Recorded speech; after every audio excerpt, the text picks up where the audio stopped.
सावधान, इस चैनल की कहानियां सुनने से आपको कहानी की लत और रातों की नींद उड़ने का खतरा है। कृपया हेडफोन लगा लें, वरना आपके घरवाले समझेंगे कि आप सच में किसी दूसरी दुनिया में पहुंच गए हैं।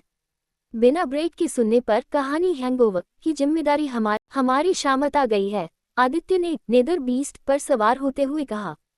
उसने महसूस किया कि उनके पीछे का पूरा जंगल एक भीषण आग के गोले में तब्दील हो चुका था। एक माँ के लिए अपने अंडों को इस तरह चोरी होते देखना दिल दहला देने वाला क्षण था, और इस समय वह जिस क्रोध को महसूस कर रही थी वह वास्तविक था। हालांकि असली मुसीबत यह थी कि चोरी का काम बिल्कुल भी सफाई से नहीं किया गया था, और आरव ये बात जानता था। अपनी कमजोर सूंघने की शक्ति के बावजूद वह कुछ मीटर दूर से ही आदित्य की गंध पहचान सकता था, जिसका अर्थ था कि ऐसा कोई तरीका नहीं था कि वह मदर ड्रैगन जल्द ही उनके पदचिह्नों का पीछा न करे, और जब वह पहुंचेगी तो पूरा समूह राख में बदल जाएगा। समूह खुद और मदर ड्रैगन के बीच लगभग 800 मीटर की दूरी बनाने में कामयाब रहा था। फिर भी अपनी पीठ के पीछे जलते हुए जंगल की गर्मी को महसूस करते हुए वे जानते थे कि मदर ड्रैगन उन्हें ढूंढ ही लेगी। समूह अपनी पूरी ताकत लगाकर भागा, लेकिन हर सांस के साथ उन्हें महसूस हुआ कि एक विशाल जीव उनके स्थान के करीब आता जा रहा है। ऐसे में आरव को पल की गर्मी में एक कठिन चुनाव करने के लिए मजबूर होना पड़ा। तुम लोग आगे बढ़ो, मेरे पास एक योजना है, मैं तुम सबको जल्द ही मिलूंगा। उसने दौना बंद करते हुए और सामने से आते हुए ड्रैगन का सामना करने के लिए मुड़ते हुए कहा। बाकी समूह इस बात से बेहद हैरान था कि आरव क्या हासिल करने की उम्मीद कर रहा है। तुम पागल मत बनो, वह एक ड्रैगन है, आरवी चिल्लाए, और वह भी रुक गई। लेकिन तुरंत ही माया ने उसे अपनी ओर खींचा और ताकत लगाकर उसे भागते रहने के लिए मजबूर किया। क्यों? आरवी ने गुस्से में कहा। उसे आरव को पीछे छोड़ना नैतिक रूप से सही नहीं लग रहा था, लेकिन उसे माया की एक तीखी नज़र का सामना करना पड़ा। अगर उसने कहा है कि उसके पास एक योजना है, तो उसके पास योजना है। ऐसी स्थितियों में तुम्हें उस पर भरोसा करना होगा। वह वापस आएगा, वह जरूर आएगा, माया ने आधे विश्वास और आधे संदेह के साथ कहा। ऐसा लग रहा था मानो वह आरवी को समझाने के साथ साथ खुद को भी तसल्ली दे रही थी। तो क्या योजना है? नोवा ने आरव से पूछा जब वे दोनों अपने सामने के जंगल को राख में बदलते देख रहे थे। प्रतिरक्षा या आत्महत्या? आरव ने अपने इरादे स्पष्ट करते हुए कहा। नोवा ने आह भरी। आरव ने इस बार एक नपा तुला दांव लगाया था, लेकिन ये फिर भी जोखिम भरा था। आरव इस तथ्य पर दांव लगा रहा था कि मदर ड्रैगन एक टियर 4 जीव थी। आरव के पास अग्नि अस्त्र की सुरक्षा थी जो उसे उसके टियर से 2 टियर ऊपर तक की लेप्टों से प्रतिरक्षा प्रदान करती थी, और उसे उम्मीद थी कि वह ड्रैगन के गुस्से को झेल पाएगा। योजना जोखिम भरी थी क्योंकि मदर ड्रैगन वास्तव में टियर 4 थी या उससे भी अधिक शक्तिशाली। यह आरव की लेप्टों के आकार और ताकत को देखकर लगाया गया केवल एक शिक्षित अनुमान था। उसने निष्कर्ष निकाला था कि वह अधिक से अधिक टियर 4 की ही होगी। यदि यह अनुमान गलत होता और वह ड्रैगन और भी अधिक शक्तिशाली निकलती, तो आरव की आग से एक क्रूर मृत्यु निश्चित थी। यदि उसका अनुमान सही होता, तो भी वह केवल कुछ और सेकंड ही टिक पाता, क्योंकि ड्रैगन की सांस ही उसके पास एकमात्र हथियार नहीं था। आरव जैसे कमजोर व्यक्ति के खिलाफ एक ड्रैगन का काटना भी उसके शरीर को 2 हिस्सों में तोड़ने और जीवन समाप्त करने के लिए पर्याप्त था। नोवा जानता था कि यह एक आत्मघाती योजना थी, और वह ये भी जानता था कि आरव ने ऐसा क्यों चुना। नोवा आरव की जलती हुई महत्वाकांक्षाओं के बारे में भी जानता था। यही वजह थी कि इस आत्मघाती चुनाव ने नोवा को और अधिक चोट पहुंचाई, क्योंकि यह आरव के लिए रास्ते का अंत लग रहा था। तुम्हें पता है आरव, जब मैंने पृथ्वी पर तुमसे तुम्हारी पूर्व प्रेमिका की हत्या करवाई थी, तो मुझे लगा था कि यह तुम्हें महिलाओं के आकर्षण के खिलाफ मजबूत बनाएगा, लेकिन शायद ऐसा नहीं हुआ, नोवा ने कहा, जबकि आरव जोर से मुस्कुराया। अपने दिमाग में बैठे उस दादाजी नोवा से अपने असली इरादे छुपाना असंभव था। वे दोनों जानते थे कि आरव ये सब माया के लिए और केवल माया के लिए कर रहा था। AUUIAAAORRRR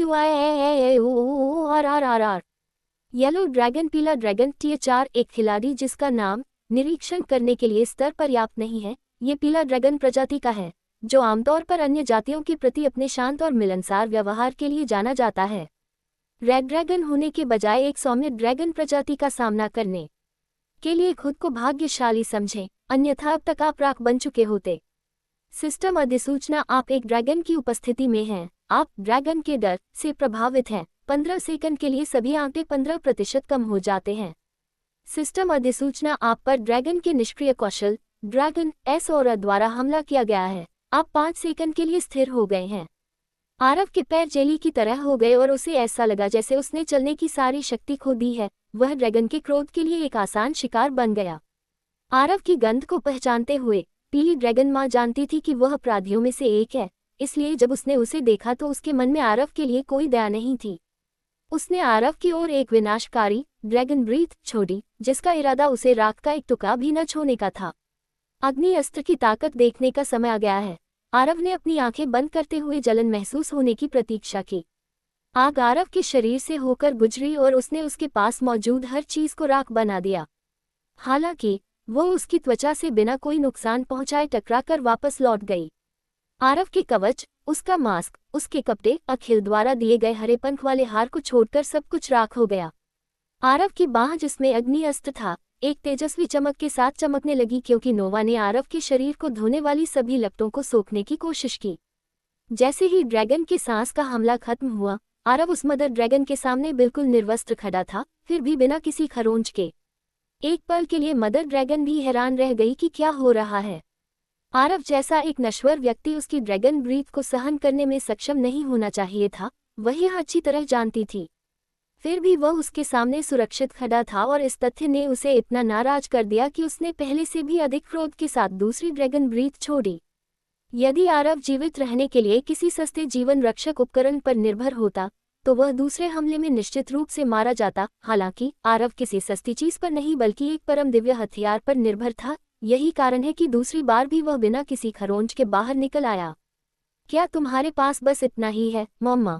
आरव ने ड्रैगन की आंखों में एक विद्रोही नजर के साथ पूछा। उसने खतरे के सामने साहस दिखाया, भले ही वह जानता था कि वह उस विशालकाय जीव से तेज नहीं भाग सकता, न ही उसे नुकसान पहुंचा सकता है और उसकी मृत्यु निश्चित थी। वह केवल एक ही काम कर सकता था और वह था काय की तरह न मरना, जिसके लिए उसने अपनी पूरी कोशिश की। ड्रैगन ने अपना जबड़ा चौड़ा खोलते हुए आरव पर झपट्टा मारा। आरव जानता था कि इस बार उसका खेल खत्म हो चुका है, लेकिन फिर भी उसने अपनी इन्वेंटरी से अपनी तलवार ब्लड स्कर निकाली ताकि मरने से पहले वह ड्रैगन के मुंह में वार कर सके। हालांकि आरव इस तथ्य से अनजान था कि एक विशेष कछुआ दूर से इस घटनाक्रम को देख रहा था। आरव को आशंका थी कि उसे 2 टुकड़ों में तोड़ दिया जाएगा। उसने सोचा कि क्या ड्रैगन के दांत उसकी त्वचा को छेदते समय उसे दर्द देंगे या क्या उसे जिंदा निगल लिया जाएगा। क्या उसकी रीढ़ की हर हड्डी टूट जाएगी क्योंकि ड्रैगन उसे चबाना जारी रखेगा, या यह एक त्वरित और आसान मौत होगी। उसने ड्रैगन को पास आते देखा, उसने उसे धीरे धीरे और स्पष्ट रूप से करीब आते देखा। उसे खून, मांस और एसिड की मिश्रित तेज गंध महसूस हुई जब उसने अपना मुंह खोला। उसे याद आया कि उसने ड्रैगन के अंदरूनी हिस्से में छेद करने के लिए अपनी तलवार उठाई थी। उसे अंत में ऐसा महसूस हुआ जैसे उसे चबाया ही जाने वाला था। तभी उसकी दाहिनी बांह ड्रैगन के एक दांत से टकराई जिससे खून निकलने लगा। धत, दोस्तों, लगता है मेरा समय आ गया, आरव ने सोचा। उसे तलवार के प्रहार के कारण कुल 5500 क्षति पहुंचाने के लिए एक सिस्टम अधिसूचना मिली। हालांकि बस इतना ही हुआ, वह भयानक हड्डियों के टूटने की आवाज कभी नहीं आई। एक सहज हवा उसके पास से गुजरी और वह पागलपन भरी गति से ड्रैगन के मुंह से कुछ 100 मीटर दूर ले जाया गया। वह एक कछुए की पीठ पर सवार होकर सुरक्षित और जीवित था। तुम ठीक तो हो, बच्चे? कछुए ने पूछा, जबकि आरव आश्चर्य से अपने ही शरीर को देख रहा था। वह सोच रहा था कि आखिर वह अब तक जिंदा कैसे है। हाँ, धन्यवाद, आरव ने कहा। वह निश्चित था कि यह अज्ञात मददगार कौन था या वह क्या चाहता था। ठीक है, कसकर बैठ जाओ, वह गुस्से में पागल माँ हमारा पीछा करने वाली है, कछुए ने कहा। ठीक तभी एक ड्रैगन की दहाड़ सुनाई दी जब पीली ड्रैगन माँ को एहसास हुआ कि वह एक बार फिर आरव को खाने में विफल रही है। पीली ड्रैगन ने आरव की गंध पकड़ी और उसका पीछा करने के लिए जंगल को चीरना शुरू कर दिया।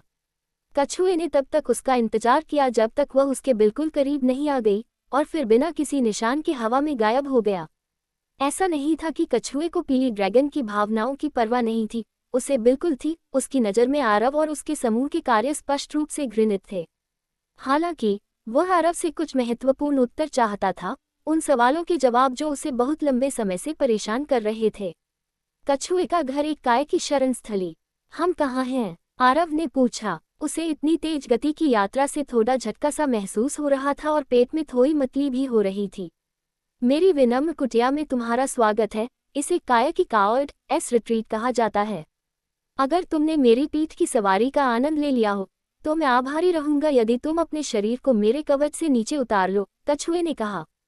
आरव को शर्मिंदगी के साथ याद दिलाया गया कि वह अनुचित रूप से नग्न था। माफ करना, आरव ने कहा और वह कछुए के कवच से उतर गया और नए कपड़े पहन लिए। आरव थोड़ा दुखी था कि उसके भाई का उपहार, वह कंसीलर मास्क, अब राख हो चुका था, लेकिन चूंकि अब वह उसके पास नहीं था, इसलिए उसने कपड़े से अपना चेहरा लपेटकर काम चलाया। कछुए, तुम यहाँ बिना अनुमति के एक वैम्पायर को ले आए। एक मधुर और प्राचीन आवाज गूंजी। आरव ये देखकर चौंक गया कि भूमिगत गुफा के एक कोने में एक विशाल लाल ड्रैगन आराम कर रही थी। आरव को सच में लगा कि उसकी दृष्टि कमजोर हो गई है, जो उसने उससे पहले वहां नहीं देखा। हालांकि वह नहीं जानता था कि ड्रैगन सम्राट रिया की असली क्षमताएं केवल छलावरण से कहीं अधिक शक्तिशाली थी।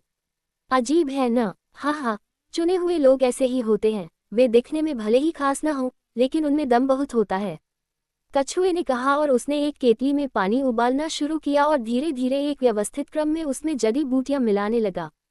माफ कीजिए, आप कौन हैं? और आप और मैं यहाँ क्यों हूँ? आरव ने भ्रमित होकर पूछा। कछुआ मुस्कुराया और बोला, मैं कौन हूँ? खैर, मैं सिर्फ एक बूढ़ा कमीना हूँ जो निश्चित रूप से एक बड़ा काया है। आरव उस जवाब से और उस गर्व से हैरान था जिसके साथ उसे दिया गया था, क्योंकि कछुए के चेहरे पर ऐसा कहते समय लज्जा का नामो निशान नहीं था। इस बीच बाकी समूह पफ जैसे ही नेदर बीस्ट आरव से बहुत दूर गया, वह धूल में बदल गया और आदित्य को अपने पैरों पर दौड़ने के लिए मजबूर होना पड़ा। आरव से अलग होने के बाद समूह काफी दूर आ गया था और शुक्र है कि पीली ड्रैगन अब उनके पीछे नहीं थी, जिसका मतलब था कि वे खतरे से बाहर थे। टीम 2 ड्रैगन अंडे प्राप्त करने में तो सफल रही थी, लेकिन इस प्रक्रिया में संभवतः अपने नेता को खो दिया था। अब बाकी लोग सोच रहे थे कि क्या ऐसा करना सही विकल्प था या नहीं। जब हम बाहर निकलेंगे तो हम रावण के लिए एक ड्रैगन अंडा खरीदेंगे, और अगर वह मर गया है तो उसे लूट का सबसे बड़ा हिस्सा देंगे। मैं उस लूट को स्वीकार करने से इनकार करती हूँ जिसकी कीमत उसकी जान हो, आरवी ने कहा। ड्रैगन द्वारा पीछा किए जाने के अनुभव से वह स्पष्ट रूप से घबराई हुई और डरी हुई दिख रही थी। वह एक ड्रैगन से लड़ने के लिए पीछे खड़ा रहा। एक आदमी एक ड्रैगन के खिलाफ, क्या जिगरा है? आदित्य ने विस्मय, सम्मान और उदासी के मिश्रित भाव के साथ कहा। तुम दोनों चुप रहो और हिम्मत जुटाओ। हर भावना को जोर से बोलने की जरूरत नहीं है और हर कोई हमारे जैसा अक्षम नहीं है। रावण ने कहा था कि उसके पास एक योजना है, इसलिए यह विश्वास करना शुरू करो कि उसके पास वाकई एक योजना है और वह हमसे कहीं न कहीं मिलेगा। अगर वह मर भी गया तो उसके लिए हम जो सबसे अच्छा कर सकते हैं वह है यहाँ मिलने वाले हर अवसर को पकड़ना और मजबूत बनना। वह वास्तव में मरा नहीं है, ये तो तय है, इसलिए बाकी चर्चा हम उसे देखने पर करेंगे। फिलहाल मैं जानना चाहती हूँ कि हम आगे कहाँ जा रहे हैं और क्या करने के लिए। माया ने अपने दोनों साथियों को फटकारते हुए कहा। ऐसा नहीं था कि उसे आरव की चिंता नहीं थी, वास्तव में वही सबसे ज्यादा परवाह करती थी, लेकिन वह समूह में सबसे परिपक्व थी और जानती थी कि एक बार जब आप भावनाओं को स्वतंत्र रूप से बहने देते हैं और बांध को टूटने देते हैं, तो इसका परिणाम हमेशा बाढ़ होता है। अभी बाढ़ आने देने का समय नहीं था, अभी खुद को संभाल कर रखने का समय था, इसीलिए उसे उन्हें डांटना पड़ा। आरवी और आदित्य ने शर्म से अपने सिर झुका लिए। वे जानते थे कि माया जो कह रही थी वह सही था, इसलिए वे जल्दी से जंगल की ओर चल दिए, इस उम्मीद में कि पास में कोई अच्छा अवसर मिल जाए। फिलहाल वे अपने लिए और आरव के लिए भी यही सबसे अच्छा कर सकते थे। काय की शरण स्थली, मुझे क्षमा करें, लेकिन आप वास्तव में कौन हैं? आरव ने अपनी आवाज में घबराहट के साथ पूछा। वह उस कमरे में जितना अधिक चारों ओर देख रहा था, उसे उतना ही एहसास हो रहा था कि इस कछुए की पहचान बिल्कुल भी साधारण नहीं थी। वहाँ लेजेंडरी ग्रेड की वस्तुओं का उपयोग प्रकाश के लैंप के रूप में किया जा रहा था, और कमरे में चारों ओर ऐसी श्रेणियों के खजाने बिखरे पड़े थे जिनका वह निरीक्षण तक नहीं कर सकता था।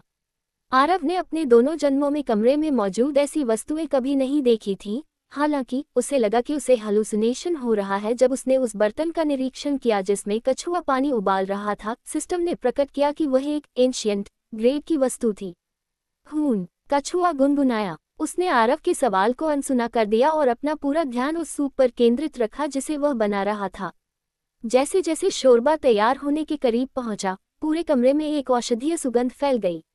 आरव ने कछुए और ड्रैगन का निरीक्षण करने की कोशिश की, लेकिन दोनों ही बार वह एक सिस्टम प्रॉम्प्ट तक पॉपअप नहीं करा सका, जिसका अर्थ था कि वे दोनों ऐसी सत्ताएं थीं जो उसकी पहुंच और स्तर से बहुत परे थीं। आरव नीचे बैठ गया और पालथी मारकर उस नई मुसीबत को समझने की कोशिश करने लगा जिसमें वह फंस गया था। वह उस लाल ड्रैगन की ओर देखने लगा जो उसे जिज्ञासा से देख रही थी। तुम अपनी क्यूई नसों को ठीक क्यों नहीं करवा लेते, लग के? तुम्हारी बाह में जड़ा हुआ ये बेहतरीन हथियार कूड़े के अलावा कुछ नहीं है अगर तुम क्यूई का इस्तेमाल नहीं कर सकते, लाल ड्रैगन ने कहा। आरव की सांसें तेज हो गईं। वह इन दो शक्तिशाली हस्तियों की निगाहों के सामने खुद को नग्न महसूस कर रहा था, जैसे उसके पास कोई रहस्य बचा ही न हो। इसने उसे बहुत शक्तिहीन और छोटा महसूस कराया।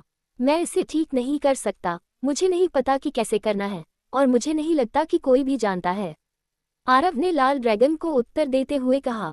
ड्रैगन ने उसके छोटे से जवाब के बाद रुचि खो दी और अपना सिर वापस नीचे रख लिया। कोई आश्चर्य नहीं कि तुम्हारी नस्ल का सफाया कर दिया गया। वे निश्चित रूप से अपने अनमोल ज्ञान की रक्षा नहीं कर सके और उसे पीढ़ी दर पीढ़ी आगे नहीं बढ़ा सके। सच कहूं तो मुझे ये भी नहीं पता कि तुम्हारे बाकी भाई बंधु कुछ बेहतर हैं या नहीं। मुझे याद नहीं आता कि उस छोकरे दर्शन शर्मा के महल में भी कोई लाइब्रेरी था।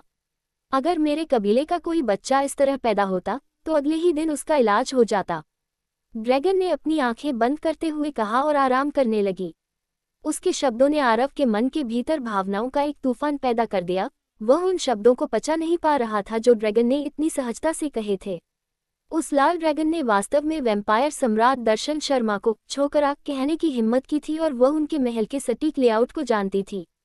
आरव ये कल्पना भी नहीं कर सकता था कि दर्शन शर्मा को छोकरा कहने के लिए किसी को कितना शक्तिशाली होना चाहिए।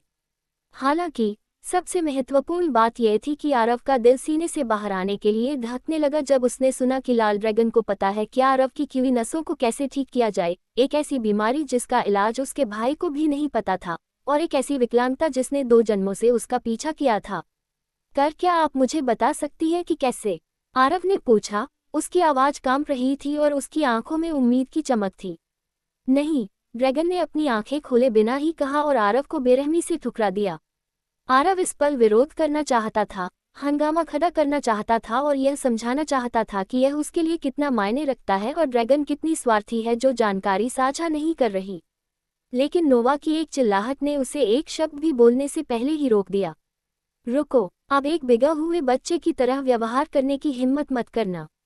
इस ब्रह्मांड में कोई किसी का शुभचिंतक नहीं है और ज्ञान के साथ हमेशा एक कीमत जुड़ी होती है। तुम्हें ये जानकर खुश होना चाहिए कि अब तुम्हारे पास इस क्षति से ठीक होने का एक रास्ता है। अगर तुम आज एक बच्चे की तरह बदबदाओगे तो ड्रैगन तुम्हारी मदद कभी नहीं करेगी। तुम्हारे पास इस नर्क जैसी कालकोठरी के अंदर अभी 5 दिन और हैं। किसी तरह उसकी कृपा जीतने की कोशिश करो और जब तुम ऐसा कर लो तब अपना इनाम मांगना। नोवा ने आरव को जीवन की कड़वी सच्चाई बताकर शांत किया। अपने शब्दों को गले में ही दबाते हुए आरव वापस बैठ गया। नोवा की बात पूरी तरह तार्किक थी। निराश होने के बजाय आरव ने अपने भीतर एक आग जलती हुई महसूस की और उसने ठान लिया कि वह लाल ड्रैगन का विश्वास जीतने के लिए कुछ भी करेगा। खाने का समय हो गया, कछुए ने आरव के विचारों में खलल डालते हुए कहा। उसने आरव को एक छोटा कटोरा थमाया जो भूरे रंग की तरह से भरा था और उसमें कई जड़ी बूटियां तैर रही थीं। आरव के लिए परोसा गया हिस्सा बहुत छोटा था, मुश्किल से 30 मिलीलीटर, जबकि लाल ड्रैगन के लिए ये लगभग 4 लीटर था। आरव ने एक छोटा घूंट लिया और उसे लगा कि उसके शरीर की हर एक कोशिका में बिजली का कट दौड़ गया है। वह अचानक खुद को बेहद जीवंत महसूस करने लगा। उस छोटे से घूंट ने उसकी दृष्टि साफ कर दी। उसके मामूली घाव पूरी तरह भर गए और उसकी स्टेमिना और एचपी बार पूरी तरह पुनर्जीवित हो गए। उसकी मानसिक थकान पूरी तरह गायब हो गई। इससे पहले कि आरव को पता चलता, उसने पूरा 30 मिलीलीटर घटक लिया और वह और अधिक पाने के लिए अपने होंठ चाटने लगा। खुशी है कि तुम्हें खाना पसंद आया, कछुए ने कहा और आरव की निराशा के बावजूद उसका कटोरा दोबारा भरे बिना वापस ले लिया। कछुआ गुनगुनाता रहा और खुद के लिए बचा हुआ थोड़ा सा हिस्सा निकालकर धीरे धीरे पीने लगा। उसने ड्रैगन सम्राट की गति से मेल खाते हुए सूप पिया और ठीक उसके साथ ही भोजन समाप्त किया। भोजन समाप्त होने के बाद ही वह एक कुर्सी बाहर लाया और आरव तथा रिया के सामने बैठ गया। उसने एक गहरी सांस ली और कहा, नन्हे बच्चों, क्या एक बूढ़े आदमी की कहानी सुनना चाहोगे? रिया हंसी। उसे बच्चा कहे हुए एक लंबा समय बीत चुका था। चूंकि वह खुद भी पुराने कछुए की पृष्ठभूमि में रुचि रखती थी, इसलिए उसने स्वीकृति में सिर हिलाया। आरव ने उसकी आंखों में आंखें डालकर कहानी शुरू होने का इंतजार किया। वैसे भी वह कछुए का निरीक्षण तो नहीं कर सकता था, इसलिए उसके रहस्यमयी रक्षक की पृष्ठभूमि को समझने के लिए एक कहानी सुनना अच्छा विकल्प था। मेरा जन्म यूनिवर्सल क्वीन के ब्रह्मांड का कानून और व्यवस्था बनने से बहुत समय पहले हुआ था। मेरा जन्म युद्ध और अराजकता के युग के चरम पर हुआ था, जब आदिम देवताओं की लड़ाई के कारण पूरी आकाशगंगाएं मिटाई जा रही थीं। मैं एक युवा राजकुमार था और मेरे लोग भाग्य की 3 बहनों नॉरन्स की पूरे दिल से पूजा करते थे। हमें विश्वास था कि वे बहनें हमारे लोगों को विनाश और दुख से सुरक्षित रखेंगी। हम बहुत भोले थे, कछुए ने कहा। कमरे का तापमान अचानक 1 या 2 डिग्री गिर गया महसूस हुआ।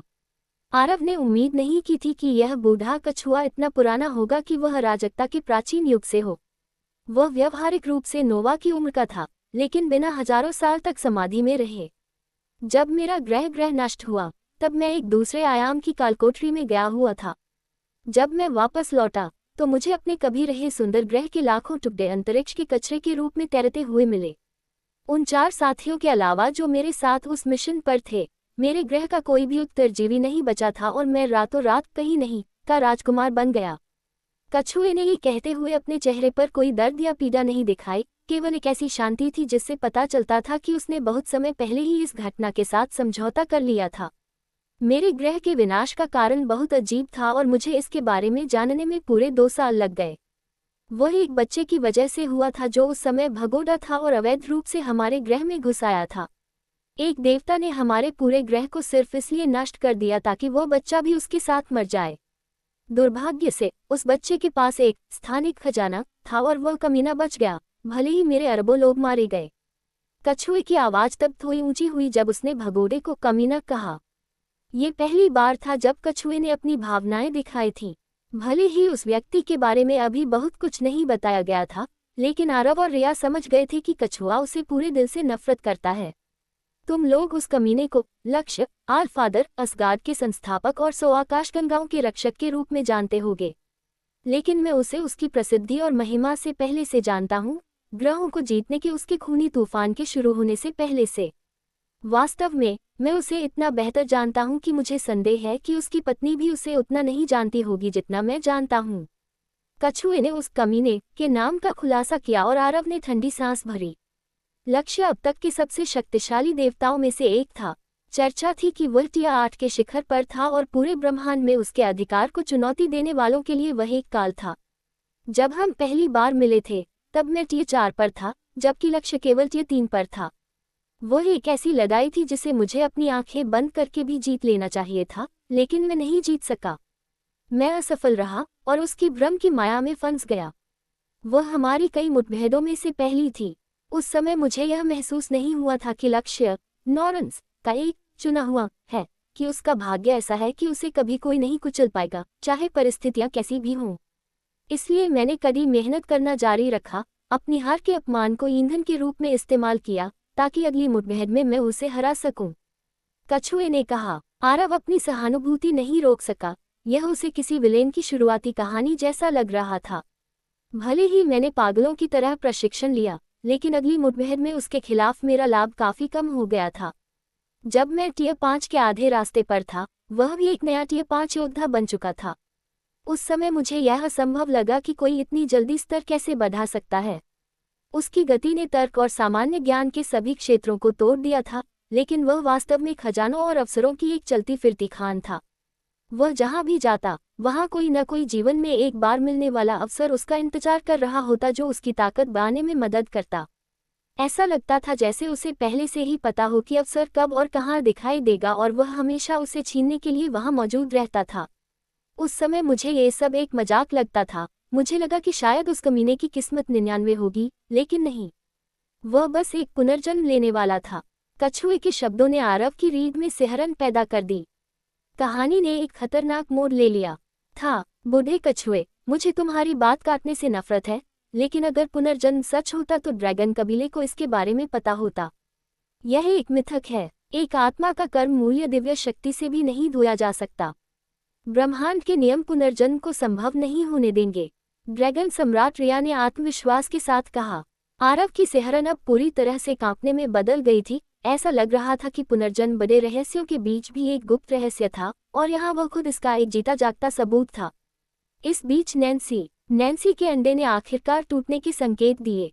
अंडा पिछले कुछ घंटों से हिंसक रूप से हिल रहा था और उसमें छोटी दरारें पड़ने लगी थीं। ये केवल कुछ समय की बात थी जब उसका बच्चा सफलतापूर्वक बाहर निकलता, और इन्हीं कुछ घंटों के दौरान वह बाहरी हमलों और मौत के प्रति सबसे अधिक संवेदनशील था। यूनिवर्सल क्वीन उसके अस्तित्व को तभी पहचानती जब वह पूरी तरह से पैदा हो जाता, उससे पहले नहीं। इसका मतलब था कि यदि वह पूरी तरह से अंडे से बाहर निकलने से पहले मर जाता तो वह दोबारा जीवित नहीं हो पाता। इसी कारण नैन्सी इन घंटों के दौरान अत्यधिक सक्रिय थी, क्योंकि वह जानती थी कि उसके बच्चे के अंडे से जो खून और एमनियोटिक द्रव की गंध आ रही है वह निश्चित रूप से किसी बड़ी मुसीबत को आकर्षित करेगी। उसके अंतर्ज्ञान बिल्कुल सही थे, क्योंकि जल्द ही 2 ईर्ष्यालु सफ़ेद ड्रैगन उसकी गुफा के पास दिखाई दिए। नैन्सी को उन्हें उनकी जगह दिखाने के लिए बाहर उड़ना पड़ा, जिससे बच्चा असुरक्षित रह गया। दुर्भाग्य से नकली ड्रैगन रानी के लिए उसका ध्यान पूरी तरह से अपने दरवाजे पर आए 2 टियर 6 ड्रैगन के खिलाफ भयंकर युद्ध में लगा हुआ था, और वह कुछ चींटियों को अपनी गुफा में घुसते हुए नहीं देख पाए। वे चींटियां ऋतु और उसकी कंपनी थी। पुनर्जन्म एक झूठ है, रेया ने बोए कछुए की कहानी पर विश्वास न करते हुए कहा, लेकिन बूढ़ा कछुआ केवल मुस्कुराया और अपनी बात जारी रखी। जब हम दोनों टियर 5 पर थे तब हमारे बीच जो भिड़ंत हुई वह पूरी तरह से एक तरफा थी। मेरे साथ खिलवाड़ किया गया और मुझे अपमानित किया गया। मैं लक्ष्य पर एक सही हमला करना तो दूर, उसकी एड़ी तक नहीं देख पा रहा था। वह मेरे जीवन का सबसे निचला स्तर था। मैं केवल इसलिए जीवित रहा क्योंकि लक्ष्य ने अपने अपार अहंकार में मुझे अब अपने लिए खतरा मानने लायक भी नहीं समझा, और इसलिए उसने मेरी जान बख्श दी। ये चुने हुए लोगों का दोष है। उनमें से हर एक को लगता है कि वे कोई बहुत बड़े तोप हैं जिन्हें कोई छू नहीं सकता, कोई मार नहीं सकता और कोई हरा नहीं सकता। लक्ष्य ने भी यही सोचा था, और भाई उसे अपने अहंकार की भारी कीमत चुकानी पड़ी। कछुए ने कहा, और अंत में उसके चेहरे पर एक संतोषजनक मुस्कान आने लगी, जैसे कि कहानी अब बेहतर मोड़ लेने वाली थी। मेरी हार के साथ ही मेरा सारा अहंकार मर गया। कछुओं के राजकुमार के रूप में प्रतिशोध की मेरी सारी इच्छा उस युद्ध में समाप्त हो गई, और जो व्यक्ति बाहर निकला वह केवल एक काया था। यही वह समय था जब मैंने आखिरकार लक्ष्य को उस धोखेबाज के रूप में देखना शुरू किया जो वह वास्तव में था, और इसलिए मैंने इतिहास की किताबों में ये देखना शुरू किया कि धोखेबाजों को कैसे हराया जाए। यह एक अजीब बात है, लेकिन अगर आप इतिहास का सावधानीपूर्वक अध्ययन करें तो 10 में से 9 बार अहंकारी और अजेय नायकों का पतन धोखाधड़ी और चालाकी के कारण हुआ है, जैसे कि पीठ में छुरा घोंपना या कायरतापूर्ण घात लगाकर हमला करना। आज तक ऐसा कोई नायक नहीं हुआ जिसे युद्ध के मैदान में किसी अन्य कुलीन खलनायक ने निष्पक्ष रूप से हराया हो। उसे हराने वाला हमेशा एक काया ही रहा है। इसलिए अपने प्रतिशोध के लिए मैंने एक काया बनने का फैसला किया, सबसे नीच, सबसे धैर्यवान काया, जो अपने मौके के इंतजार में घात लगाए बैठा रहे। 1000 साल तक मैंने इंतजार किया, 1000 साल तक मैंने योजना बनाई, और एक दिन आखिरकार अवसर ने मेरे दरवाजे पर दस्तक दी। कछुए ने आरव की आंखों में आंखें डालकर मुस्कुराते हुए कहा, उन 1000 वर्षों के बाद मैं तब एक देवता बन चुका था। मैं उन आखिरी लोगों में से एक था जो यूनिवर्सल क्वीन द्वारा टियर 6 के प्रमोशन पर नियंत्रण पाने से पहले देवता बने थे। इसी समय ब्रह्मांड में कानून और व्यवस्था बहाल होने लगी थी और हर दिन नए गठबंधन बन रहे थे।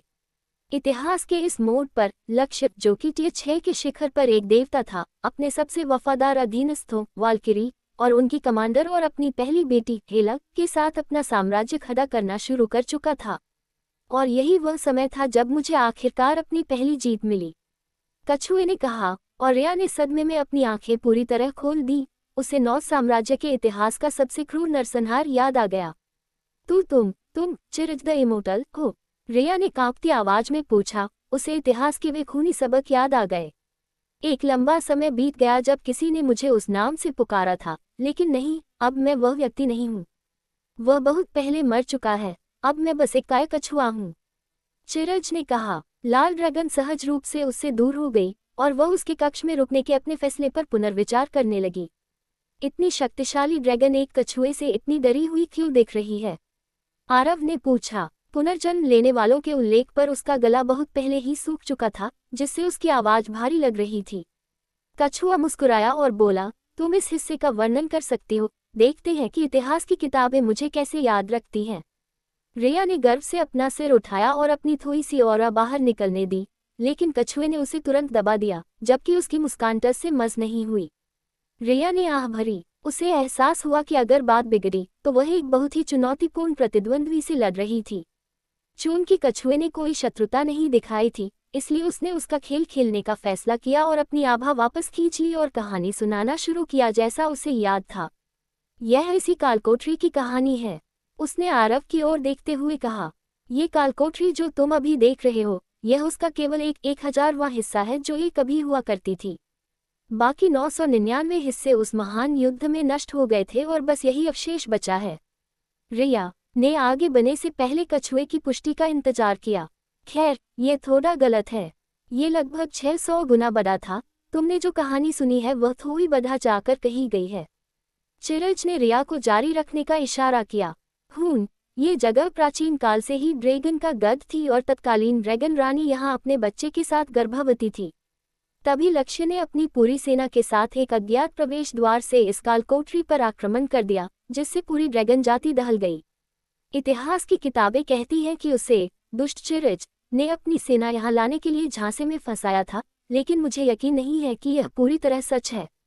रिया ने चिरज को संदिग्ध नजरों से देखते हुए कहा, यह असत्य है। मैंने पर्दे के पीछे से केवल घटना को इस तरह से संचालित किया था कि लक्ष्य के अहंकार को तब चोट पहुंचे जब एक शराबी दरबारी ने उसे चुनौती दी कि उसमें ड्रैगन रानी के अंडे को पालतू जानवर के रूप में लाने का जिगरा नहीं है। लेकिन यह उसका अपना अहंकार और दिखावा था जिसने उसे उस चुनौती को गंभीरता से लेने और अपनी पूरी सेना को यहाँ लाने पर मजबूर कर दिया। चिरज ने अपने पुराने पीले कछुए जैसे दांत दिखाए। ऐसा लग रहा था कि वह अब कहानी का वास्तव में आनंद ले रहा था।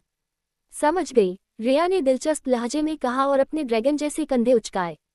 उसने चिरज की बातों को केवल रोचक बकवास मानकर कहानी जारी रखी, क्योंकि वह जानती थी कि उसकी बातों पर पूरी तरह सच मानकर भरोसा नहीं किया जा सकता। इस बीच ऋतु अत्यंत तीव्र गति से नैन्सी की गुफा की ओर जाने वाली पहाड़ी पर चढ़ा। पीछे ड्रैगन के बीच चल रहे भीषण युद्ध को देखकर उसे अपनी जीत की गंध आ रही थी। हा, यह मिशन सफल होगा, उसने कहा जैसे ही वह गुफा के बाहर छोटे से खुले मैदान में पहुंचा। लेकिन सामने का नजारा देखकर उसके होश उड़ गए। गुफा के सामने लाल आर्मबैंड पहने 1 दर्जन पुरुष हथियार ताने खड़े थे। तुम लोग आखिर हो कौन? ऋतु ने चिढ़ते हुए कहा।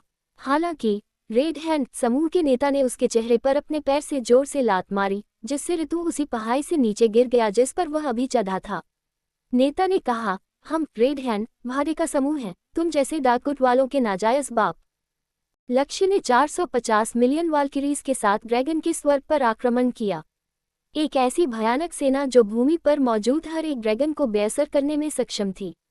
उस कालकोठरी के भीतर ड्रैगन क्वीन ही सबसे शक्तिशाली और एकमात्र टियर 7 की शक्ति थी, इसलिए अन्य ड्रैगन को बचाने का कर्तव्य उनके कंधों पर आ गया।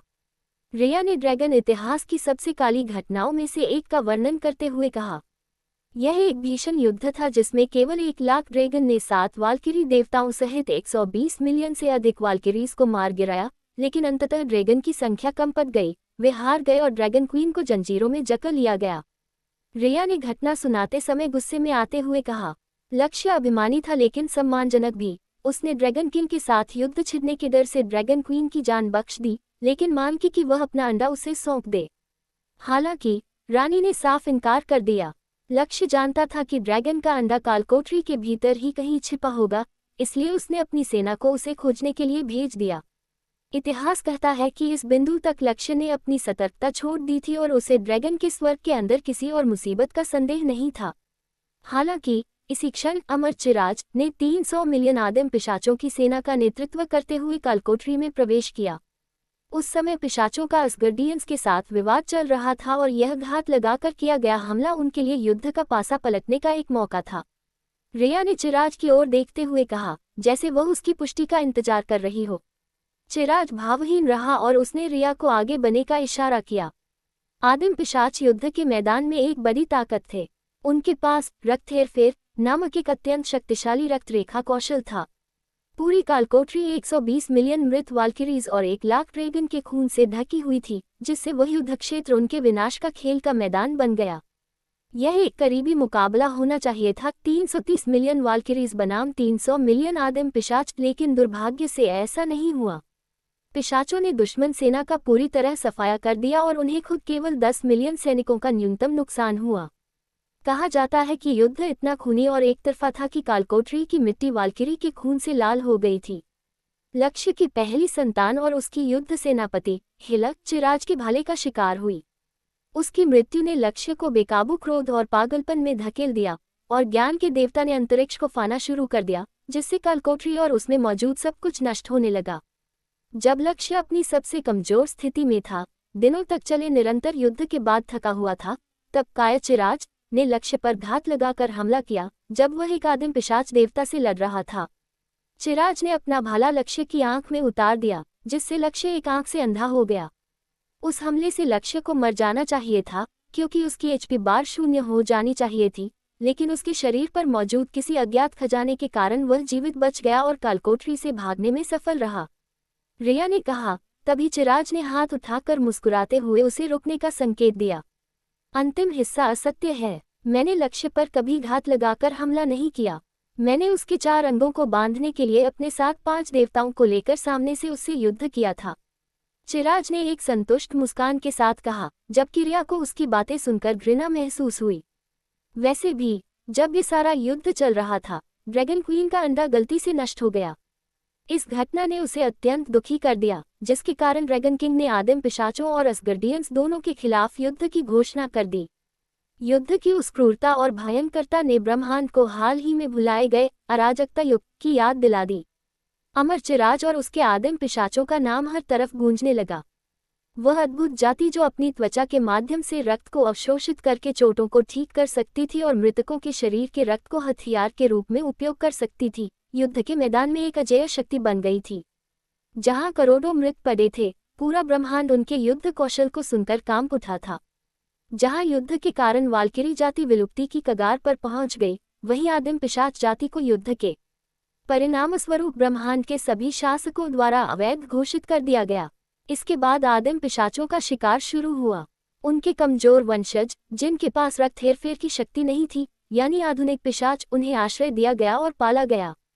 अगले 1000 वर्षों में वाल्किरी और आदिम पिशाच दोनों जातियां विलुप्त हो गईं, जबकि असगर्ड का नामोनिशान मिट गया और उसके साथ लक्ष्य भी खत्म हो गया। रिया ने सोचते हुए कहा कि वह अपना अगला वाक्य कैसे कहे।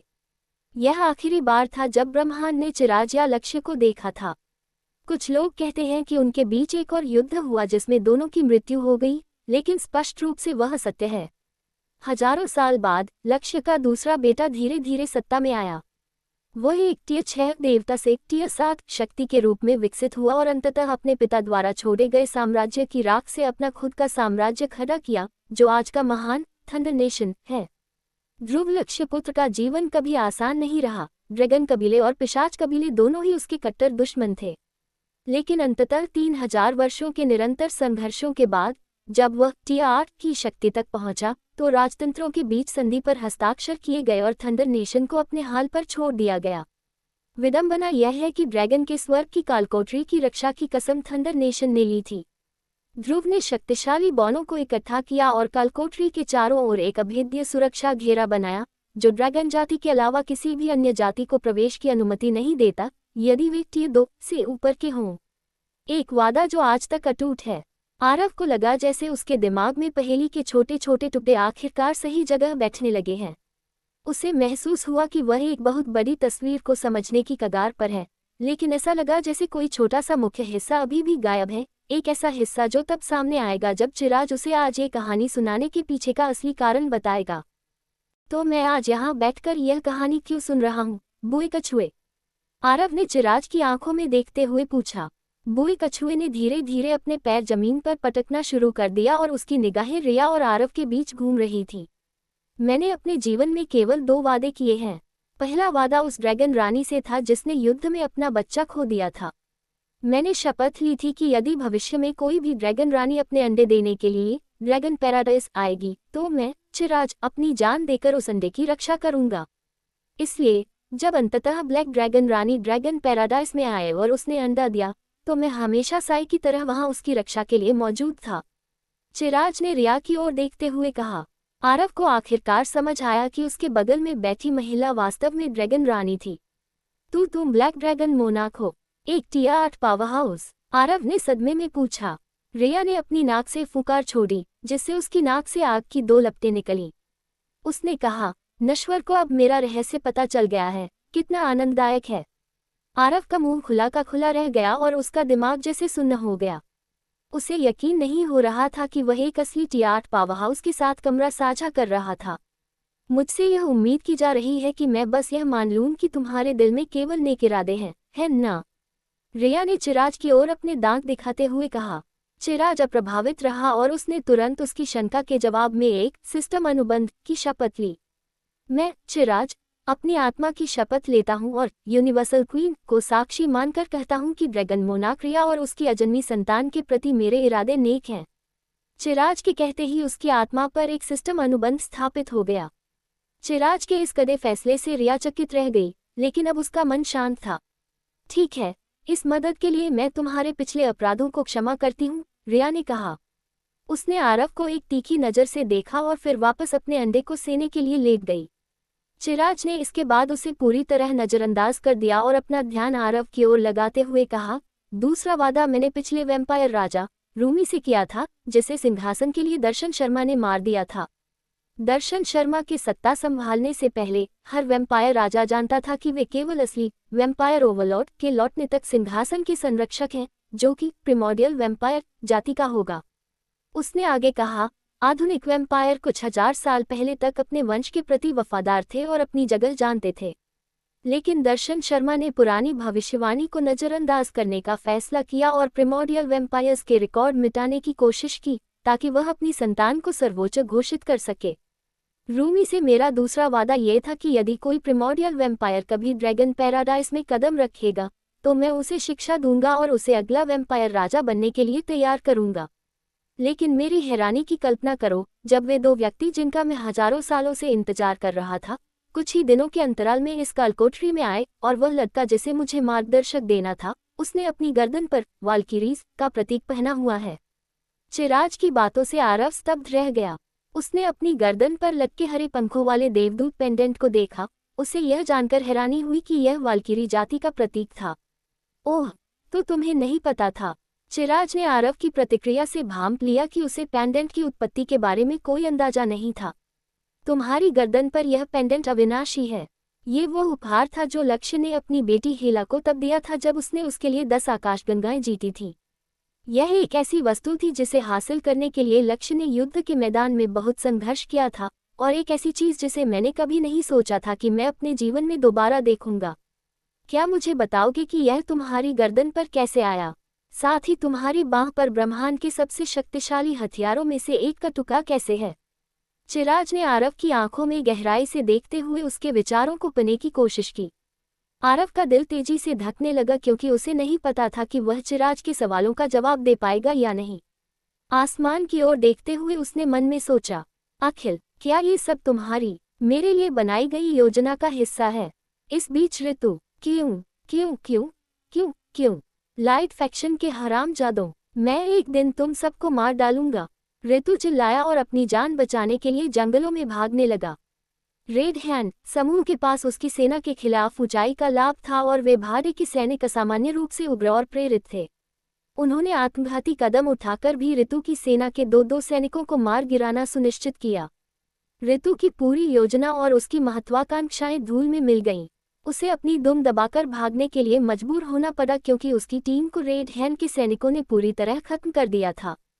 5 आदमी उसका पीछा कर रहे थे और हर 10 सेकंड में तीर उसके कानों के पास से सनसनाती हुई गुजर रही थी। ऋतु उनसे तेज था, आदित्य के उस डेमीगॉड शरीर की बदौलत जिसे उसने चुराया था। फिर भी उसे भागने पर पूरा ध्यान केंद्रित करना पड़ा, क्योंकि एक भी गलत कदम या ठोकर का मतलब था 5 तीरों से एक साथ छिद जाना। अगर तुम कसाईयों को अंडा नहीं चाहिए, तो कम से कम किसी और को तो लेने दो, ऋतु ने चिल्लाकर कहा। तभी एक तीर उसकी पीठ पर लगा।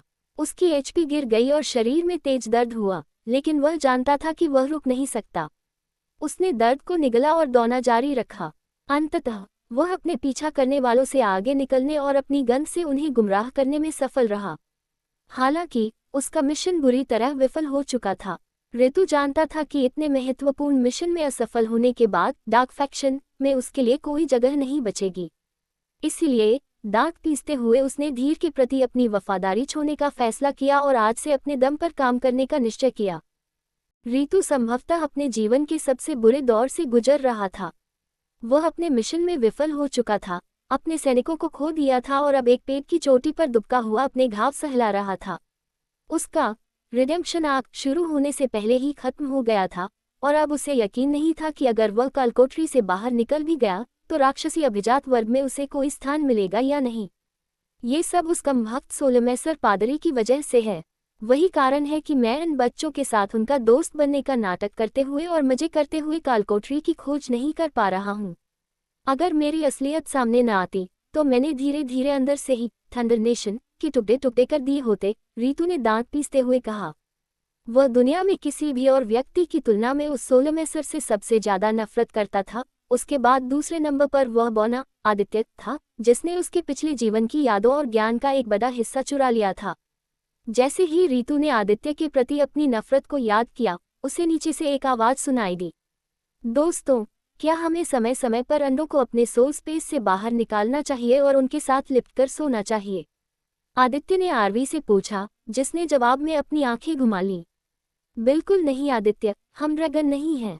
हमारे शरीर की गर्मी उनके किसी काम की नहीं है। अंडों को केवल हमारी आत्मा की गर्मी से ही पाला जा सकता है। हालांकि इसमें कुछ हफ्तों का समय लगेगा, लेकिन वे ठीक से फूटेंगे, समझ गए? आरवी ने दिन में अनगिनत बार की तरह आदित्य को आश्वस्त करने की कोशिश की। जब से आदित्य को अंडा मिला था, वह ऐसे व्यवहार कर रहा था जैसे वह उसका जैविक मां हो। हालांकि यह थोड़ा प्यारा था, लेकिन उसके बार बार के सवालों ने दोनों लड़कियों को काफी परेशान कर दिया था। पेड़ की चोटी से तीनों बच्चों को देख रही ऋतु ने अविश्वास में अपनी आंखें मली। वे बच्चे जिनसे वह इतनी नफरत करता था, ठीक उसी समय उसके नीचे चल रहे थे। ओह मेरे भगवान धीर, मेरी प्रार्थनाओं का उत्तर देने और इन बच्चों को मेरे पास भेजने के लिए धन्यवाद, ताकि आज रात सोने से पहले मैं कम से कम अपना बदला ले सकूं। ऋतु ने नर की शक्तियों का शुक्रिया अदा करते हुए सोचा। आरव के स्कैन कौशल के बिना समूह जंगल में चलते समय आधा अंधा था। यदि उनके ऊपर कोई राक्षस या इंसान छिपा होता और वे उसे नग्न आंखों से नहीं देख पाते, तो उसका पता लगाने का कोई और तरीका नहीं था। ऋतु अपने पैरों पर खड़ा हो गया ताकि हमले के लिए बेहतर संतुलन बना सके। उसने सबसे पहले माया को खत्म करने का लक्ष्य बनाया। ऋतु ने वही हमला तैयार किया जिसने उसे ध्रुव के सामने मुश्किल में डाल दिया था और उसकी राक्षसी पहचान उजागर कर दी थी। उसने माया को खत्म करने के लिए चुपचाप ब्लैक थंडर मंत्र तैयार किया। ऋतु जानता था कि माया के बिना वह 2 बनाम 1 की लड़ाई में आरवी और आदित्य को आसानी से हरा सकता है। Black thunder. ऋतु ने पेड़ की चोटी से माया की पीठ पर हमला किया। जब उसने हमले का नाम चिल्लाया, तभी समूह को एहसास हुआ कि उनके पीछे कोई है। जब तक उन्होंने मुड़ने की कोशिश की, बहुत देर हो चुकी थी। माया उस भयानक हमले की चपेट में आ गई। 4500 क्रिटिकल हिट। इस एक हमले के बाद माया का लगभग पूरा एचपी बार खतरनाक लाल स्तर तक गिर गया और वह दर्द से कराहते हुए फर्श पर गिर पड़ी। ये तुम हो? आदित्य ने अपनी आवाज में अत्यधिक नफरत के साथ कहा। आरवी, आदित्य के पुराने शरीर जैसे दिखने वाले उस काले शरीर को देखकर सहम गई, जिसके माथे पर राक्षसी निशान बने हुए थे। ऋतु ने अपनी तलवार निकाली और माया को खत्म करने के लिए झपटा, जो बिजली के झटके के कारण सुन्न और लकवाग्रस्त हो गई थी। हालांकि उसे आदित्य के कड़े प्रतिरोध का सामना करना पड़ा, जिसने अपने छोटे कद के बावजूद अपनी तलवार से उसका रास्ता रोक लिया। क्लैंग। तलवारों की एक ही टक्कर में आदित्य 5 कदम पीछे धकेला गया। उस एक आदान प्रदान ने दोनों शरीरों के बीच शारीरिक शक्ति और गठन के अंतर को स्पष्ट कर दिया। तुम्हारी हिम्मत कैसे हुई मेरे शरीर पर कब्जा करने की कोशिश करने की, ओ गंदे राक्षस? मैंने तुम पर एक दोस्त और गुरु के रूप में भरोसा किया था, लेकिन मैं तो एक आस्तीन का सांप पाल रहा था। आदित्य ने अपनी दबी हुई आवाज में अत्यधिक गुस्से के साथ कहा। ओह चुप। ऋतु ने घमंड से बोलना चाहा, लेकिन उसने महसूस किया कि उसके पेट से खून गले तक आ रहा है। उसे समझ आया कि बेहतरीन शारीरिक स्थिति में होने के बावजूद उसका शरीर टियर-3 के ब्लैक थंडर मंत्र को संभालने के लिए पर्याप्त मजबूत नहीं था और उसे गंभीर आंतरिक क्षति हुई थी। क्लैंग। दूसरी टक्कर ने आदित्य को एक घुटने पर बैठने को मजबूर कर दिया। इसी बीच आरवी ने ऋतु पर प्रहार करना शुरू किया, जिससे वह आदित्य को खत्म करने के बजाय बचाव करने पर मजबूर हो गया। शुक्र है कि माया में आखिरकार कुछ हरकत शुरू हुई। लकवा का असर धीरे धीरे कम हो रहा था और उसने स्वास्थ्य औषधि निकालने के लिए अपने इन्वेंट्री बैग में हाथ डाला। ओह नहीं, तुम ऐसा नहीं करोगी। रीतू ने कहा और 1000 स्वॉर्ड कट्स का इस्तेमाल किया। उसने तलवार की अधिकांश ऊर्जा माया की ओर निर्देशित की, जबकि कुछ प्रहार आदित्य और आरवी को विचलित रखने के लिए उनकी ओर किए। जिस औषधि की बोतल को माया पीना चाहती थी, वह तलवार के प्रहार से टूट गई। उसके शरीर के कई हिस्सों पर भी घाव हुए और अंततः वह अपने जख्मों के आगे झुक गई। 2 बड़े हमलों के कारण उसका एचपी शून्य हो गया। रीतू को यूनिवर्सल क्वीन से एक पुष्टिकरण सूचना मिली कि उसने वास्तव में माया नाइटब्लेड को मार दिया है। माया का शरीर कालकोठरी के बाहर टेलीपोर्ट कर दिया गया, साथ ही वह सारा लूट का सामान भी जो उसने इकट्ठा किया था, सिवाय उस ड्रैगन के अंडे के जो फर्श पर पड़ा रह गया था। माया, नहीं! आरवी चिल्लाए। अपनी सहेली की ऐसी दर्दनाक मौत देखकर उसकी आंखों में आंसू आ गए। जहां आदित्य और आरवी घबराए हुए थे, रीतू के चेहरे पर एक दुष्ट मुस्कान फैल गई। वह यही हासिल करना चाहता था। खतरनाक माया द ब्लडलेस के बिना आरवी और आदित्य उसके लिए 2 बनाम 1 में भी बड़ी चुनौती नहीं थे। सिस्टम नोटिफिकेशन, आपने अपने शरीर पर अत्यधिक दबाव डाला है और आपके महत्वपूर्ण अंग फट गए हैं। अब आप हर बीतते मिनट के 700 एचपी खोना शुरू कर देंगे। एक सिस्टम नोटिफिकेशन ने रीतू को ये बुरी खबर सुनाई, जिसे पका उसके माथे की शिकन और गहरी हो गई। उसने वास्तव में डैगर प्रिंसेस माया को अचानक हमला करके हराने और उसे संभलने का मौका दिए बिना खत्म करने की कोशिश की थी, लेकिन इसकी कीमत आदित्य को चुकानी पड़ी, जिसे अब अपनी आंतरिक चोटों की चिंता करनी थी। तुम्हारी हिम्मत कैसे हुई माया को मारने की, तुम राक्षस! आदित्य चिल्लाया और उसने रीतू पर गुस्से में हमलों की झड़ी लगा दी, जिसे रीतू ने बच्चों के खेल की तरह चकमा दे दिया। क्या तुम्हें सच में लगता है कि तुम अपने 4 फुट के कद और 1 फुट लंबे हाथों से मेरे लिए खतरा हो? रीतू ने आदित्य के नए बौने रूप का मजाक उड़ाते हुए कहा, जिससे आदित्य का गुस्सा 7वें आसमान पर पहुंच गया। 1200! आह, धिक्कार है! रीतू ने अपने कवच में घुसे एक तीर को निकालते हुए गाली दी और आरवी की ओर घूर कर देखा। ओह, अभिमानी अल्फ राजकुमारी, क्या तुम्हें दिख नहीं रहा कि मैं यहाँ इस नाटे से बात कर रहा हूँ?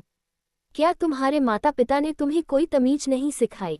रीतू गुस्से में चिल्लाया और आदित्य को एक तरफ लात मारकर आरवी की ओर लपक पड़ा। आरवी पेशे से एक तीरंदाज थी। वह समझती थी कि अगर वह रीतू के साथ आमने सामने की शारीरिक लड़ाई में पकड़ी गई तो उसके विजेता बनने की संभावना बहुत कम थी। इसलिए उसने तुरंत रीतू से दूर भागना शुरू कर दिया। वह दोनों के बीच की दूरी बनाए रखने की कोशिश कर रही थी और लगातार उसकी ओर तीर छोड़ रही थी। आदित्य ने अपने जीवन में खुद को इतना बेकार कभी महसूस नहीं किया था। वह उस दिन से ही जानता था जब वह एक बौने के शरीर में जागा था कि एक भयानक योद्धा के रूप में उसका कौशल काफी कम हो गया है। लेकिन उसके दिल में यह उम्मीद हमेशा जिंदा थी कि अपनी विकलांगता के बावजूद वह एक योद्धा के रूप में वापसी कर सकता है। पर आज उस उम्मीद को गहरा धक्का लगा। अपने पुराने शरीर को अपने साथ किसी बच्चे की तरह खिलवाड़ करते देख उसके दिल में अकथनीय हताशा बढ़ गई। एक योद्धा के रूप में वापसी करने के उसके सपने को आज हकीकत का कड़वा घूंट पीना पड़ा। ऐसा नहीं था कि बौने भयानक योद्धा नहीं हो सकते थे, वे हो सकते थे, लेकिन उनकी नस्लीय ताकत तब काम आती थी जब वे छोटी गुफाओं, खदानों या ऐसे अनुकूल इलाकों में लिपटे थे जहां गति और फुर्ती का महत्व कम हो जाता था। खुले जंगल में बौने व्यावहारिक रूप से बेकार थी क्योंकि दुश्मन के पास इधर उधर पैंतरेबाजी करने के लिए बहुत जगह थी। आदित्य को अपने मोटे छोटे हाथों और मोटे छोटे पैरों से नफरत थी, लेकिन वह उन्हें बदलने के लिए कुछ नहीं कर सकता था। उसके पिता को उसकी इतनी परवाह नहीं थी कि वे उसे एक नया उचित शरीर दें, जबकि जिन पुजारियों ने उसे बचाया था उनके मन में उसके कुलीन पद के लिए शून्य सम्मान था। इन सभी समस्याओं के बावजूद आदित्य को अवसाद में गिरने से बचाने वाली एकमात्र उम्मीद उसके दोस्त थे। उन्होंने उसे कभी महसूस नहीं होने दिया कि वह अपनी विकलांगता के कारण समूह का हिस्सा नहीं है। उन्होंने बिना किसी शिकायत के उसे हर लड़ाई में संभाला। और अब जब आदित्य ने उन्हीं दोस्तों को अपने द्वारा बनाए गए दुश्मनों के हाथों मरते देखा, तो यह वह आखिरी तिनका था जिसने ऊंट की कमर तोड़ दी। आदित्य ने आरवी और रीतू का पीछा करने की कोशिश की, लेकिन उसके छोटे पैर तेज गति से चलने में असमर्थ थे। वह लकड़ी के उन छोटे लट्ठों को भी नहीं फांद पा रहा था जिन्हें एक इंसानी बच्चा भी आसानी से पार कर लेता। उसे हर बार रुककर उन पर चलना पड़ता, जिससे आरवी और उसके बीच की दूरी हर सेकंड बढ़ती जा रही थी। आदित्य ने अपने छोटे पैरों के साथ जितनी जोर से हो सकता था पीछा किया। उसका दिल आरवी को किसी भी तरह का कवर देने के लिए व्याकुल था। हालांकि उसका शरीर उसकी भावनाओं का साथ नहीं दे रहा था और उसकी आंखों से आंसुओं की धारा बहने लगी। धिक्कार है, सब सत्यानाश हो जाए, आदित्य चिल्लाया जब वह लखा कर मुंह के बल गिर पड़ा। उसने वापस उठने की कोशिश की, लेकिन उसका पैर एक बेल में फंस गया था। जैसे ही उसने अपनी तलवार से उसे काटने की कोशिश की, उसे दूर से आरवी की चीख सुनाई दी। उस आवाज को सुनकर उसका दिल सीने से बाहर आने को हो गया। आना, आदित्य अपने फेफड़ों की पूरी ताकत से चिल्लाया, लेकिन इसका कोई फायदा नहीं हुआ। उस दानव ने अपनी बेहतर गति से एल्फ को पकड़ लिया था और आरवी की गर्दन पर थंडर स्लैश चलाकर उसे भी माया के पास भेज दिया था। जब वह छोटा बच्चा था, तब से ही आदित्य ने केवल अन्याय पर अन्याय सहा था, लेकिन इस सब के बावजूद वह हमेशा मुस्कुराता रहता था। वह हमेशा सकारात्मक रहता था और एक अच्छा जीवन जीना चाहता था, लेकिन आज वह दिन था जब उसका आंतरिक चरित्र बदल गया। जब उसने दुष्ट ऋतु को अपने दोस्त के खून से सनी तलवार लिए एक मूर्खतापूर्ण मुस्कान के साथ अपनी ओर आते देखा, तो उस भावनात्मक उथल-पुथल के बीच उसने तय कर लिया कि अब बहुत हो चुका। यदि आदित्य भीतर से कमजोर होता, तो वह इस अनुभव के बाद परिस्थितियों के सामने घुटने टेक देता और अवसाद में चला जाता। लेकिन ध्रुव की वह नाजायज संतान, चाहे और जो भी हो, वह दिल से कमजोर नहीं था। मैंने तुम्हारे दोनों दोस्तों को मार दिया है आदित्य, लेकिन चिंता मत करो, मैं तुम्हें नहीं मारूंगा। उनकी तरह जिन्हें एक तेज और आसान मौत मिली, तुम्हें आज़ाद करने से पहले मुझे तुम्हें लंबे समय तक तड़पाना है। हाँ हाँ हाँ हाँ, ऋतु ने इत्मीनान से आगे बढ़ते हुए कहा। आदित्य ने अपनी आंखें बंद कर ली और अपने आंसुओं को सूखने दिया। जब उसने अगली बार आंखें खोली, तो उनमें केवल एक दृढ़ संकल्प था, ऐसा संकल्प जो केवल किसी मकसद को पूरा करने में जुटे पागल व्यक्तियों में देखा जाता है। उसने ऋतु की आंखों में देखते हुए कहा, तुम आज अपनी मौज कर लो ऋतु, लेकिन एक दिन मैं इस पूरे दानव वंश को इस ब्रह्मांड के अस्तित्व से मिटा दूंगा। ऋतु आदित्य की धमकी को हंसकर उड़ा देना चाहता था, लेकिन जब उसने उसकी आंखों में देखा, जो किसी गरजते हुए तूफान जैसी लग रही थी, तो उसकी रीढ़ की हड्डी में डर की एक लहर दौड़ गई और उसके मुंह से कोई शब्द नहीं निकला। आदित्य पूरी तरह गंभीर था जब उसने कहा कि वह ब्रह्मांड से सभी राक्षसों का सफाया कर देगा, एक ऐसा वादा जो अब उसके जीवन का एकमात्र उद्देश्य बन गया था। इस बीच आरव, मैं पहले अपने दोस्तों से इस बारे में बात करना चाहता हूँ, आरव ने धीरज के सामने अपने इरादे स्पष्ट करते हुए कहा।